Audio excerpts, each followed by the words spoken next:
I want to sell my house. One of the most common questions I get asked, not on a daily basis, but often, I want to sell my house, so what's that next step? Thank you so much for taking the time to check out this video. Be sure to like and subscribe for future videos. I always try to create more and more content based on the questions that I get asked by my customers as often as I get asked them. So let's jump straight into it. I've taken the time to really consider this question. I want to sell my house, and think about the key points that really matter to that home seller and that owner. So here we go. The first thing that I like to think about, or that I would think about if I want to sell my property, is, does it make sense? Meaning, does it make sense for me to sell my property at this exact moment in time? A lot of times, your house is the largest asset or transaction that you'll probably ever do in your life. So you may want to pump on the brakes a little bit, take a step back, and really decide, is this the right time to make this move? There are tons of factors to consider. We'll get into some of them later. For instance, what the property is worth, should I list it or not? All those kinds of things. So you got to ask yourself, is it the right time to do it? Also, think about, do I have a place to go? I've seen it before in previous transactions where when you're talking to a seller about wanting to sell their property, you ask the question, well, do you have a next home to go to, or a vacation rental, or somewhere to go after once you sell the property? Because you got to time these things at perfect, in perfect timing, because if you don't, person could be left homeless or they don't think it all the way through. So definitely consider, is this the right time for me to do this? Do I have a next home to go to, or a next place to go to? Maybe you're going to move in with family or something like that. So take the time, sit back, and consider those points. The next thing I started thinking about was, how much money do I need to make on this transaction or this sale of this property? Now, this is a loaded question, because a lot of times when it comes to the sale of a piece of real estate, it can be variable based on what the market's currently doing. Here in Florida right now in August of 2018, we're starting to see properties sell for more, but fewer properties are selling. So you got to take that into consideration. How much money do you need to make on this transaction? Have this open discussion. Are you using this money to buy another property? Do you want to have it for retirement? Do you want to have it for your kid's college fund? What is the objective, and how much money do I need to walk away with from this transaction? This should really help guide you in the right direction of whether or not it's the right time to sell. Also, you should think about other things that are going to come in this transaction when it comes to the money side of things. Like, for instance, what am I going to do with the money via, a CPA? Like, what's a CPA's guidance going to be of these funds that I'm going to get?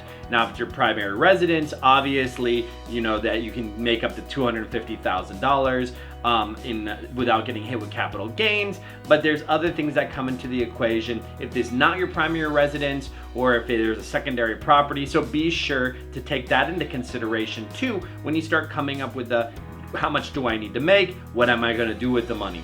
The next thing I started thinking about was, do you list the home or do you not list? So to list or not to list. What I mean list is, do I have or should I have a realtor list my property for sale using the MLS, using the skills and the tools that, God willing, they have to be able to sell your house for the most amount of money in the shortest amount of time possible? And you want it to be a smooth transaction. This question I'm going to do a later video on and dig into it a lot deeper, because this is a very complex question. Do I list it with a realtor, or do I try to sell it on my own? Or maybe I go a flat fee brokerage. There's tons of things to weigh, so just very briefly. If you list your property with a realtor, a professional real estate agent, you're going to want to do your homework. You're going to want to check who this person is, their track record, their experience, what sort of marketing experience do they have, how do they plan to expose your property to potential buyers. I've seen it time and time again where a realtor will pick up a listing and then they'll just throw it on the MLS, and that's all they'll do with it. They'll take the photos with their cell phone, and that's it. And you know what? Those properties do sell, but I like to think if you take that extra step, that extra measure of getting the correct photography done, the correct description done, the correct marketing done, meaning, the Facebook ads or Instagram or whatever platform you're going to use to market it. Also, you want to think to yourself, how much money is this going to cost me, to list my property with a realtor? 9 times out of 10 here in South Florida, we usually charge 6% commission on the sales price. So you can do the math simply. If your house is selling for $100,000, that's $6,000, and you can just keep going up from there. When you're talking about 6%, 6% isn't just going to the listing agent, the one who's taking the listing on. 3%, 9 times out of 10, will go to the buyer's agent, meaning the agent who brought the buyer to your home, and then 3% will stay with the listing agent, who's going to also help in the transaction of the deal. Now, I'm going to get to that topic in a later video because it's a very complex subject matter. So some things to think about if you choose to list with a real estate professional. Now, another option is listing with a flat fee brokerage. When I say flat fee brokerage, there are brokerages, real estate brokerages out there that will put your property onto the MLS where all these realtors are able to actively search for their customers at a set price. Usually you'll see something like $95, $195, but remember one thing, because you're putting it onto the MLS, the multi-listing system that all these realtors are using, you will have to pay a commission to that realtor who's going to bring the buyer. So it may not cost you 6%, it may cost you 3%. So flat fee brokerage also has other things they can assist with, but if you use a flat fee brokerage, be sure to take the time to thoroughly analyze who they are, what they're about, and their experience. And the last option is to go for sale by owner, to attempt to sell the property on your own. Statistically speaking, when owners try to sell the properties on their own, they may not be as familiar with the documentation or the transaction necessary to go through to make the sale happen. And according to statistics, it usually will sell less, the property that is, for less than what it could really sell for had they gone with a real estate professional. So definitely something to consider. To list or not to list my property. Going on, you got to ask yourself, once you've decided whether or not you're going to list or not list, you have to get your house ready. I want to sell my house. Okay, that's great. Now, how do I get my house ready? How do I get it presentable? Because like in life in general, the first impressions are the greatest things. So how do I get my property ready? Or you will have to get your property ready, but how do you do it? How do I get my property ready to sell? Well, the first thing is I would recommend to depersonalize and declutter. You want to make the property feel and look as big as it really is. This can take a lot of time to do. Some people get a storage unit because they have accumulated so many items over the years that they will move some of their furniture into a storage unit just for the sake of the showing of the property. Another thing to consider is when showing a property or getting the house ready to sell is the smell. Smells are, a huge factor when it comes to real estate because, once again, it's a first impression. So, there's tips and ideas and tricks where people will brew a pot of coffee or they'll bake some fresh cookies or they'll put the deodorizers. And my recommendation is don't make it overwhelming, but make it, comfortable or subtle. Because when it's overwhelming and it slaps you in the face when you walk in the door, some people begin to think, okay, what are these people trying to hide? That's definitely something to consider. When you're getting your property ready also, you're going to want to obviously make sure that you've done your homework in any sort of repairs or upgrades that you want to do. Now, if you go with a real estate professional, they should be able to guide you and coach you through this process. If you're going to go for sale by owner or a flat fee brokerage, you may want to, talk to your AC repair guy or your roofer, or you might want to have a general inspection done. You could call a local inspection company, have them come out to give you their honest professional opinion, because that's what's going to happen during the sale process anyways. You're going to have to pay for it, but it'll allow you to be prepped for the future. Another thing to consider is when you're getting your house ready to sell, once you've determined how much money you need to make on that sale and you've done the analytical study of that particular property and where it's located, you're definitely going to want to take into consideration, what am I going to list the property to sell for? So as you're getting the property ready, you may want to get an appraisal done on the property. An appraiser is going to come out and give like a statistical, analytical value of your property based on comparable properties that have sold in or around your neighborhood that are similar to your home. Now, this can obviously be different than what the bank's going to come up with, because the bank is going to have an appraisal company come out to appraise the property. But it should give you a good gauge. Once again, your real estate professional should be able to guide you in this world to create a comparable market analysis. Heck, if you're in the South Florida area, by all means, email, text, call me. I'd be more than happy to create that for you. I create them every day for different people asking different questions. It's all about education, and I want people to be educated when they're beginning to make this very big decision in their life. So as you're also getting the property ready for sale, you've got the price, you've got the exposure, you've decided how you're gonna market it through the different avenues, be it Facebook, Instagram, YouTube, drone photography, drone video, virtual reality, 3D virtual tours, virtual staging, what you're gonna do with it. The next thing to consider is how you're gonna show the property. Because a lot of times when you show the property, you're gonna wanna make sure that you have a system in place. Now, if you use a real estate professional, most of the time they'll have a lockbox or a super, which is an electric lockbox on the house. The agents from the buyers will schedule showings. They'll come in at certain times, show the property, and so on and so forth. If you do it for sale by owner, it's going to work kind of the same way, but you may be restricted on showings to specific times because you're just not available and you don't want strangers in your home without you being there or without being escorted by another professional.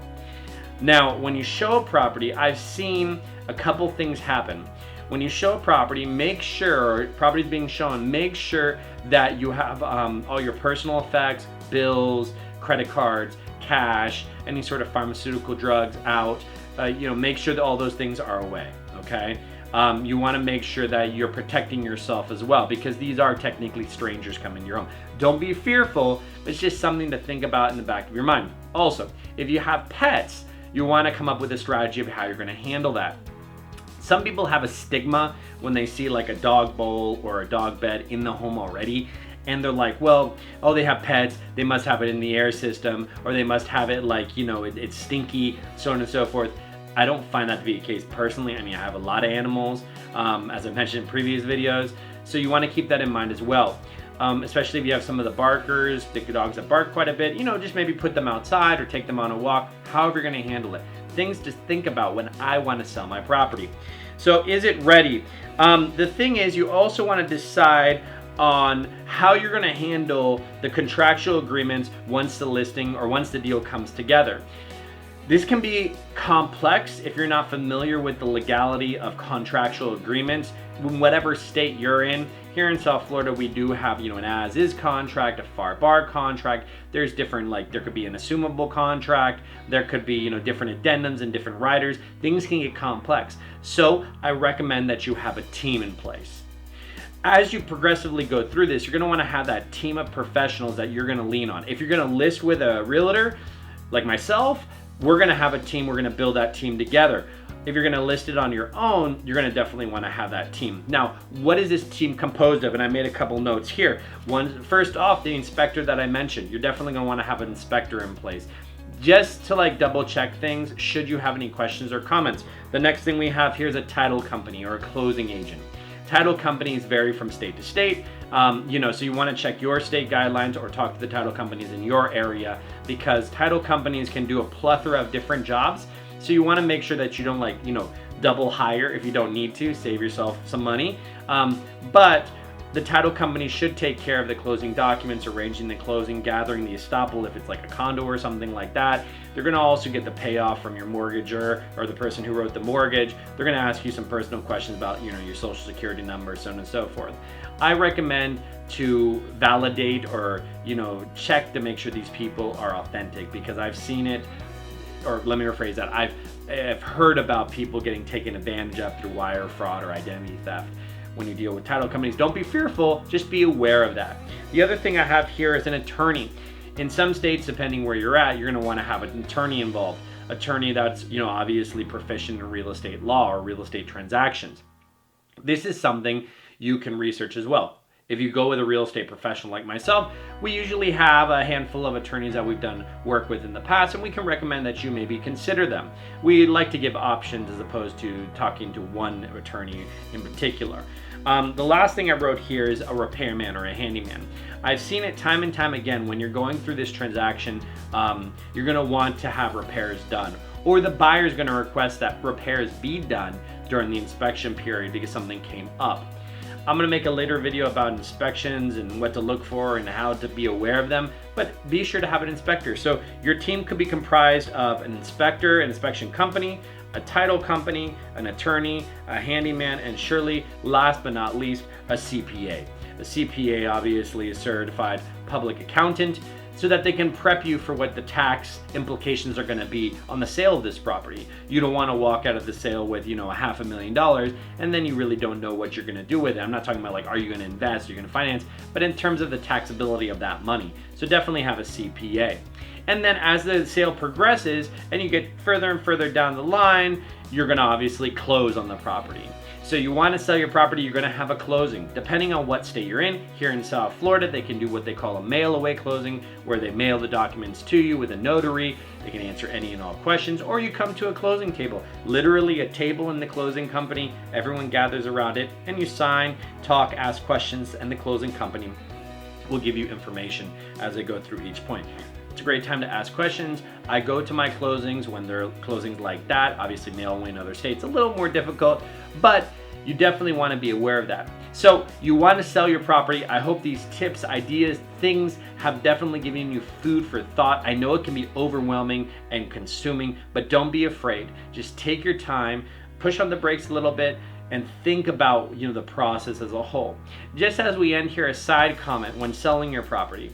A lot of times when you're going to sell your property, you just have to make sure to have these things prepared, because a sale can seem overwhelming and really quick. Boom, boom, boom, boom, boom. You're looking at a 45-day or 60-day window. So just be prepared. Be prepared with your team. Be prepared with how much you want to sell it for. Be prepared for the marketing, the photography, your showings, dealing with the animals on the property, so on and so forth. So that's my video. I want to sell my property. I hope it helped. Be sure to like and subscribe for further content. I'm Eddie, the Tattooed Realtor. I'm always here to help. If you have questions or comments, you can either call, text, or email me. My information is below in the description. You have a great evening and the rest of the day, and I'll talk to you guys later. Bye.